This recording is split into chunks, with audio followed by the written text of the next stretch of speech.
माननीय deputy chairman साहब, monkey pox disease ये इंडिया में और दुनिया में एक न्यू डिसीज़ नहीं है। और 1970 से दुनिया में अफ्रीका से लेके दुनिया के कई कंट्री में ये केस दिखाई दे रहा है। और वर्तमान समय में मई महीने में दुनिया की कई कंट्री में जब केस दिखने लगा तब WHO ने उसके पर विशेष ध्यान दिया और उसके पर निगरानी करना शुरू किया। उसके तहत इंडिया में भी उसके पर निगरानी शुरू हुई है। एक केस और ये डिसीज़ डीप कॉन्टैक्ट से स्प्रेड होता है। माँ को होता है तो बच्चे को होने की संभावना होती है, हस्बैंड को होता है तो वाइफ को होने की संभावना होती है। कोई स्पेसिफिक समुदाय या तो स्पेसिफिक को ही हो ऐसा नहीं है, डीप कॉन्टैक्ट जिसको हो उसको होने की संभावना होती है। और इस तरह से ये केस फैलता है और उसमें इंडिया में भी उसके ऊपर पूरी निगरानी रखी जा रही है। माननीय डेप्यूटी चेयरमैन सर, ये डिसीज़ और कोविड क्राइसिस ने हमें सिखाया है हमें एडवांस सतर्क कैसे रहना। कोई भी डिसीज़ फैले और फैलते हुए रोकने के लिए उसकी पूर्व तैयारी करना बहुत आवश्यक है। जैसा मैंने बताया कि दुनिया में जब केस दिखाई देने लगा तब इंडिया ने उसकी पहले से ही तैयारी शुरू कर दी। मई महीने में दुनिया में केस दिखा था।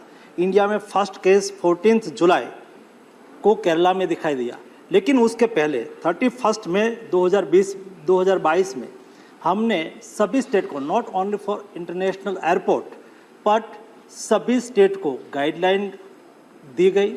गाइडलाइन के तहत उसको कैसे सर्वेलेंस करना है, अपने स्टेट में कोई केस आए तो उसको कैसे निगरानी रखना है, उसको कॉन्ट्रैक्ट ट्रेसिंग कैसे करना है, और केस के कोई सिम्टम वाले केस है और उसका सैंपल लिया गया तो सैंपल को हमें किस तरह से रख के उसको आगे भेजना है। और पुनः हमारी वायरोलॉजिकल इंस्टीट्यूट है उसको नोडल इंस्टीट्यूट के रूप में डिक्लेयर कर दिया। और उसके अलावा देश के विविध पार्ट में 15 ऐसी इंस्टीट्यूट है जहाँ भी उसका टेस्टिंग हो सके, इस सारी व्यवस्था हमने कर ली। उसके अलावा जब इंटरनेशनल एयरपोर्ट से, क्योंकि आज दिन तक देश में कुल मिला के 8 केस डिटेक्ट हुए हैं, 8 केस में से 5 केस ऐसे हैं जिसकी हिस्ट्री फॉरेन ट्रैवल की है, यानी कि दुबई से, शारजाह से ट्रैवल किया है।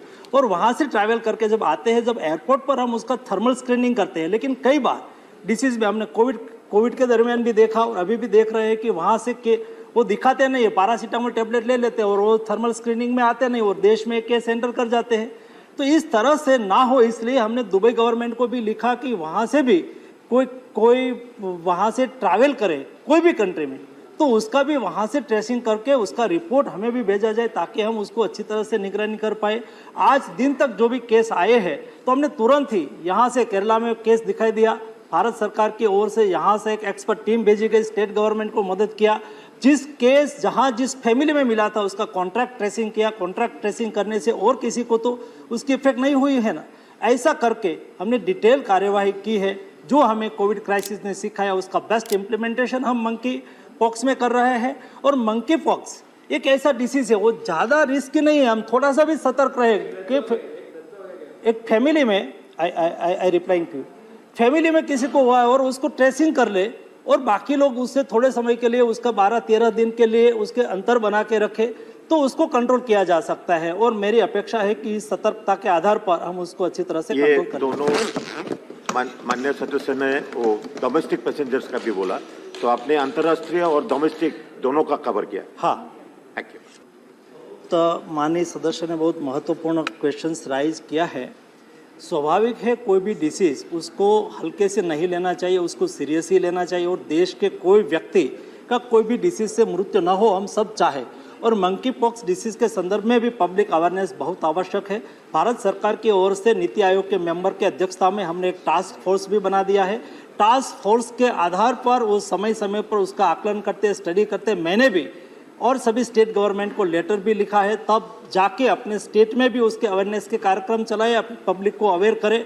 कई एक्सपर्ट लोग भी टेलीविज़न के माध्यम से पब्लिक अवेयरनेस करके डीप कॉन्टेक्ट से ऐसे कोई संदिग्ध केस है तो उससे दूर रहे। दूर केवल इतना ही रहना है कि उसके जो नज़दीक के लोग हैं वो उसके अंतर बनाए रखें, बाकी घबराने की आवश्यकता नहीं। कई बार ऐसा होता है कि कई लोग ज़्यादा बोलने से वैसा तैसा बोलने से पब्लिक में एक फियर आ जाता है, डर आ जाता है। एक केस के मंकी पॉक्स के संदर्भ में डरने की कोई आवश्यकता नहीं है। भारत सरकार की ओर से स्टेट गवर्नमेंट के साथ कंसल्टेशन करके बातचीत करके पब्लिक को स्टेट कंट्री में अवेयरनेस किया जा रहा है ताकि एक डिसीज को आगे बढ़ते हुए हम रोक सकें। माननीय deputy chairman sir, monkey pox वो स्मॉल पॉक्स के नज़दीक का डिसीज है और स्मॉल पॉक्स के लिए टीका का रिसर्च हुआ था। मंकी पॉक्स के लिए अभी टीका का रिसर्च बहुत लिमिटेड रूप में किया गया है, या तो वो अभी एकदम limited studies on the efficacy and safety पर काम हो रहा है। केवल जब यूरोप में ज़्यादा केस दिखाई दे रहा है, आज कुल मिला के दुनिया में 78 कंट्री में 18,000 केस आइडेंटिफाई किए गए, उसमें से 5 से 6 लोगों की मृत्यु हुई है। और जहां एक केस ज़्यादा दिखाई दे रहा है, एक कंट्री में एक अभी कोई उसका डिटेल स्टडी नहीं हुआ है, लेकिन एक अंकारा जो एक स्मॉल पॉक्स का वैक्सीन था उसके नज़दीक का एक वैक्सीन वो आज लगाना शुरू किया है। कॉन्ट्रैक्ट ट्रेसिंग करके जो नज़दीक के लोग हैं उसको लगाया जाता है, लेकिन वो डिटेल स्टडी करके बना हुआ वैक्सीन नहीं है। और WHO ने भी कहा है कि उसका सार्वजनिक वैक्सीनेशन करने की आवश्यकता नहीं है।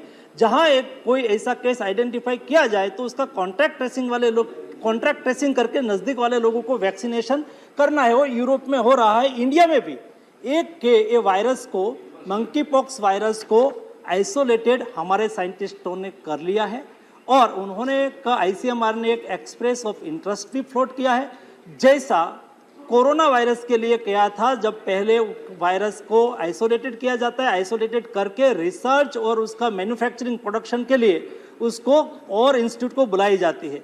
ऐसी सभी देश की इंस्टीट्यूट के लिए एक एक्सप्रेस ऑफ इंटरेस्ट फ्लोट किया है। उसके आधार पर जो भी हमारे इंस्टीट्यूट, जो भी हमारे साइंटिस्ट आगे आएंगे, उसको आइसोलेटेड किया हुआ वायरस उसको दिया जाएगा ताकि वो देश में ही मंकी पॉक्स वैक्सीन का रिसर्च कर सके और बना सके। माननीय डिप्टी चेयरमैन साहब, ये देश के ताकत है और क्षमता भी है। जैसे हमारे साइंटिस्ट पर हमें भरोसा भी है, यही साइंटिस्ट ने, हमारे देश के ही साइंटिस्ट ने कोरोना वायरस को आइसोलेट करके रिसर्च भी कर लिया और मैन्युफैक्चरिंग भी कर लिया था, वैसे ही मंकी पॉक्स वायरस को आइसोलेटेड किया गया है और भविष्य में उसका रिसर्च करके वैक्सीन भी हमारे साइंटिस्ट बनाएंगे, ऐसी हमारी अपेक्षा है और मुझे विश्वास है कि हमारा देश उसके पर खरे उतरेंगे।